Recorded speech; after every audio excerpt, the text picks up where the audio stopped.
नमस्कार, अस्सलाम वालेकुम दोस्तों। मैं हूं अब्बास और आप सुन रहे हैं हॉरर कहानी, वो भी मेरी ज़ुबानी। तो दोस्तों, आज मैं आप लोगों के लिए बहुत ही डरावनी और बेहद खौफनाक कहानी लेकर आया हूं। कुछ कहानियां डरावनी होती हैं पर उनका उद्देश्य डराना नहीं होता, समझाना होता है। उन लाशों का दुख सुनकर अर्जुन ने भागने के बजाय उनका सामना किया।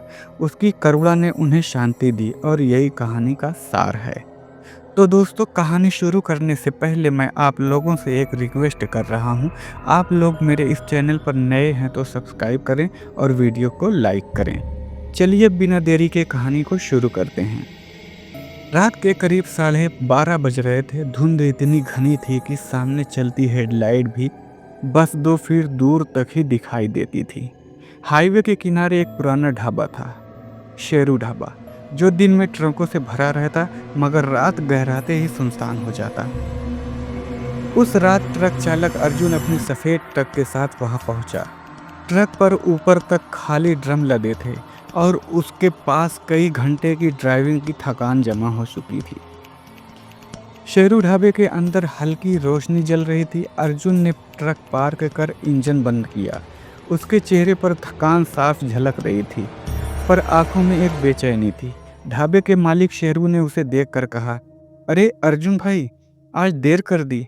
चलो पहले चाय पी लो, फिर खाना खा लेना। अर्जुन हल्का मुस्कुराया। हाँ भाई, आज सड़क भी अजीब लग रही थी, जैसे कहीं कोई कुछ पीछा कर रहा हो। शेरू ने हंसते हुए कहा, अरे ये तो हर ड्राइवर कहता है, चलो पहले चाय पी लो। अर्जुन ने चाय का कप हाथ में लिया, लेकिन उसका ध्यान बार बार ट्रक की तरफ जा रहा था। ढाबे के बाहर चांद बादलों में छिपा था और सड़क पर दूर तक वाहन नहीं। उसे जैसे किसी अज्ञात भय का एहसास हो रहा था। चाय पीते ही उसने शेरू से कहा, मैं थोड़ी देर आराम कर लूं, फिर निकलूंगा, रात लंबी है। शेरू ने सिर हिलाया, जैसी मर्जी। अर्जुन ट्रक के पास लौट आया। उसने सीट पर बैठते हुए एक लंबी सांस ली, फिर दरवाज़ा बंद कर भीतर बैठ गया। मोबाइल का नेटवर्क गायब था, सन्नाटा छाया था। तभी उसके ट्रक के पीछे की तरफ से एक हल्की खड़खड़ाहट की आवाज़ आई। पहले तो उसने सोचा कोई जानवर होगा, लेकिन आवाज़ दोबारा आई। इस बार थोड़ी ज़्यादा साफ थी, जैसे लोहे की कोई चीज़ हिल रही हो। अर्जुन ने टॉर्च लेकर ट्रक के पीछे देखा, कुछ नहीं, पर जैसे जैसे वह देख रहा था उसके दिल की धड़कन तेज होती जा रही थी। ड्रम बिल्कुल व्यवस्थित थे, पर एक ड्रम पर ढक्कन आधा खुला था। अर्जुन ने टॉर्च की रोशनी उसमें डाली और उसका गला सूख गया।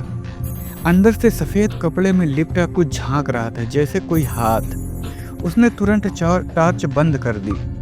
दिल इतनी तेज धड़क रहा था कि उसे लग रहा था ट्रक हिल रहा है, शायद थकावट का असर है। वह बड़बड़ाया, पर तभी पीछे से एक धीमी फुसफुसाहट आई, हमें बाहर निकाल, हमें बाहर निकाल। अर्जुन कांप उठा, उसका शरीर पसीने से तर था। वह कुछ क्षण वहीं बैठ रहा, फिर डर को दबाकर वह निकल आया। चारों तरफ देखा, कोई नहीं, सड़क खाली। ढाबे की तरफ देखा, सब सामान। उसने खुद को समझाया, यह सब कल्पना है। लेकिन उसकी नज़र फिर उसी खुले ड्रम पर गई। अब ढक्कन पूरी तरह खुला था और अंदर 2 सफ़ेद हाथ बाहर झांक रहे थे। डर के मारे अर्जुन ट्रक की केबिन में बैठा रहा। घड़ी ने 1 बजाया, फिर 2। बीच बीच में वही फुसफुसाहट सुनाई दे रही थी, कभी हमें मदद दीजिए, कभी हमें छोड़ दो, कभी बस कराह। करीब 3 बजे उसके ट्रक का इंजन खुद ब खुद चालू हो गया। अर्जुन ने झटके से स्टीयरिंग पकड़ लिया। तभी उसकी नज़र रियर व्यू मिरर में गई और वह जड़ हो गया। ट्रक के पीछे की जगह अब खाली नहीं थी। ड्रमों की जगह सफ़ेद कपड़ों में लिपटी लाशें थी, कई दर्जनों। कुछ की आंखें खुली हुई, कुछ की गर्दन टेढ़ी, कुछ के शरीर से खून रिस रहा था। वे एक दूसरे पर ढेर थे। उनकी आंखें सीधे उसकी तरफ देख रही थी और मुंह खुले थे, जैसे चीख रहे हो। अर्जुन ने पूरी ताकत से दरवाज़ा खोला और बाहर कूद गया। उसके पैरों में कंपकपी थी। वह पीछे भागा, पर जैसे ही पीछे पहुंचा, दृश्य गायब, फिर वही खाली ड्रम। अर्जुन ने अपने सिर पर हाथ मारा, पागल हो गया हूँ क्या? सुबह सुबह होते ही अर्जुन आंख लग गई। जब वह उठा तो सूरज की किरणें ट्रक की खिड़की पर पड़ रही थी। उसके चेहरे पर नींद और डर की थकान थी। उसने बाहर जाकर देखा तो सब सामान, ड्रम वहीं, ढाबा वैसा ही। शेरू मुस्कुराया, अरे अर्जुन भाई, नींद पूरी हुई, चलो खाना खा लो। अर्जुन ने हिम्मत करके कहा, रात कुछ अजीब हुआ था। शेरू ने उसकी बात काट दी, यहाँ तो हर किसी को ऐसा लगता है, हाईवे है, जंगल है, डर तो लगेगा ही। अर्जुन ने आसपास देखा, कोई दूसरा ड्राइवर नहीं, ना कोई ग्राहक, जैसे पूरी जगह सूनी। उसका दिल और बैठ गया। खाने के बाद अर्जुन ने तय किया कि अब यहाँ से निकल जाना चाहिए। उसने ट्रक चालू किया, इंजन ने आवाज दी और ट्रक धीरे धीरे चल पड़ा। लेकिन जैसे ही वह ढाबे से बाहर निकला, सड़क किनारे एक बोर्ड दिखा, सावधान, आगे दुर्घटनाग्रस्त ट्रकों का क्षेत्र है, कई वर्षों से राहतमयी हादसे यहाँ रुकना मना है। अर्जुन के पैरों से ताकत जैसे निकल गई। उसने ट्रक की रफ्तार बढ़ाई, लेकिन कुछ किलोमीटर बाद फिर वही आवाज सुनाई दी, इस बार स्पष्ट, हमें घर ले चल, हमें घर ले चल। उसने रियर व्यू मिरर में देखा, अब वहां खाली ड्रम नहीं थे, हर ड्रम के भीतर एक चेहरा था, पीला, सड़ा, अजीब। वे एक साथ उसकी तरफ देख रहे थे, उनकी आंखें गहरे गड्ढे जैसी। अर्जुन ने ट्रक की गति बढ़ाई, सड़क घुमावदार थी, वह बेतहाशा भागता रहा। कुछ देर बाद अचानक ट्रक का ब्रेक खुद ब खुद लग गया, पहिए चीखे, ट्रक रुक गया। अर्जुन ने देखा, सड़क पर सामने कई ट्रकों के ध्वस्त ढांचे खड़े थे। हर ट्रक पर नंबर नहीं, बल्कि सफेद कपड़े में लिपटे शव, कुछ आधे खुले, कुछ जमीन पर गिरे। उसी समय एक कड़कती आवाज सुनाई दी, तुम भी हमारे साथ चलोगे? अर्जुन का शरीर सुन्न पड़ गया। कहानी यही खत्म नहीं होती है। अर्जुन अब समझ गया था कि यह कोई साधारण हादसा नहीं, यहाँ कई सालों से जो ट्रक दुर्घटनाएं होती रहती थीं, वे किसी अदृश्य शक्ति का शिकार थीं। उन लाशों को कोई घर नहीं मिला, कोई अंतिम संस्कार नहीं, कोई शांति नहीं। वे अब उसी सड़क पर भटकती आत्माएं थीं, उन ट्रकों में बंद होकर। अर्जुन की आंखें भर आईं, वह चिल्लाना चाहता था, मुझे माफ कर दो, लेकिन आवाज गले में अटक गई, उसकी सांसें भारी हो गई। तभी सामने खड़े ट्रक में से एक लाइट जली, अंदर सफेद कपड़े में लिपटा एक चेहरा धीरे धीरे बाहर झांकने लगा। ट्रक की हेडलाइट जलते ही अर्जुन का शरीर बर्फ की तरह जम गया।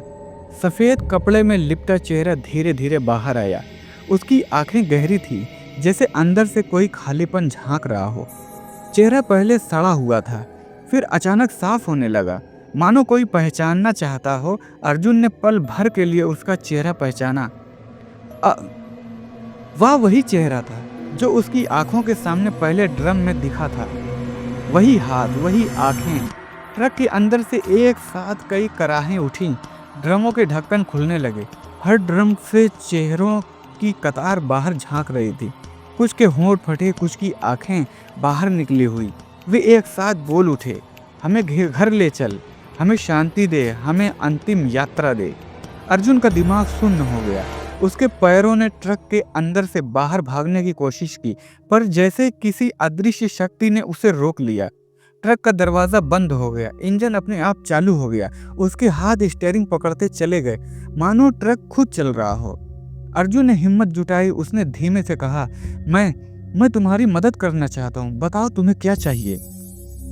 फौरन कई आवाजें गूंजी, उनमें से एक आवाज बाकी से साफ थी, हम हादसे में मारे गए, कोई नहीं आया, हमें दफनाया नहीं गया, हम सड़ते रहे, भटकते रहे, हर ट्रक में कैद हैं। दूसरी आवाज कराहती हुई आई, हम सिर्फ चाहते हैं कि कोई हमें याद करे, हमारी आत्मा को शांति दे। अर्जुन की आंखों से आंसू बहने लगे। वह समझ गए ये आत्माएं किसी दुर्घटना की शिकार नहीं, बल्कि उन लाशों का समूह है जिन्हें कोई पहचान नहीं मिली, कोई परिवार नहीं, कोई अंतिम संस्कार नहीं। वे वर्षों से इसी सड़क पर भटक रहे थे। हर ट्रक उन्हें कुछ देर के लिए कैद कर फिर आगे ले जाता, फिर कोई और ट्रक। यही उनकी यातना थी। अर्जुन के अंदर डर और दया का संगम था, लेकिन अब वह भाग नहीं सकता था। उसे निर्णय लेना था। उसे ट्रक की ब्रेक छोड़ दी, इंजन की आवाज तेज हो गई। ट्रक धीरे धीरे सड़क के बीचों बीच चला। आत्माएं शोर कर रही थी, कुछ रो रही थी, कुछ चीख रही थी। अर्जुन ने मन ही मन भगवान से प्रार्थना की, हे ईश्वर, अगर मेरी जान लेनी है तो ले लो, पर इन्हें शांति दो। उसने ट्रक को सड़क के किनारे एक पुराने पुल के पास रोका। पुल के नीचे वर्षों पुरानी एक सूखी नहर थी, अब जंगल से ढकी। अर्जुन ने ट्रक का दरवाजा खोला। बाहर कदम रखते ही सफेद कपड़ों में लिपटी आत्माएं उसकी तरफ लहरों की तरह बढ़ीं। पर जैसे ही ट्रक का ढक्कन पूरा खुला, वे एक साथ बाहर निकल गईं। हवा में धुंध बनकर घुल गईं। आसमान में बादल घिराए, हल्की बारिश शुरू हो गई। अर्जुन ने देखा, सभी आत्माएं एक उजली रोशनी में बदलकर ऊपर उड़ रही हैं। कुछ देर बाद सब गायब हो गया। अगली सुबह पुलिस को अर्जुन का ट्रक सड़क किनारे मिला। ट्रक में कोई नहीं था, न ड्रम न लाशें, बस अंदर सीट पर अर्जुन की डायरी रखी थी। उसमें लिखा था, मैंने उन्हें आज़ाद कर दिया, वे अब शांति में हैं। अगर कभी इस रास्ते से गुजरूं तो उनकी आत्माओं के लिए दीप जलाऊंगा। उन्होंने कहा, धन्यवाद। शेरू ढाबे वाले ने भी बताया कि कई सालों से इस हाईवे पर रहस्यमयी हादसे होते थे। कई लाशें कभी नहीं मिली। कोई कहता जंगल में गायब हो जाती हैं, कोई कहता भूतों का इलाका है, पर अब महीनों से कोई हादसा नहीं हुआ। अर्जुन का नाम धीरे धीरे उस इलाके में एक दयालु चालक के रूप में प्रसिद्ध हो गया। लोग कहते हैं वह सिर्फ ट्रक चलाने वाला नहीं, आत्माओं का उद्धारक था। धन्यवाद मेरे प्यारे साथियों।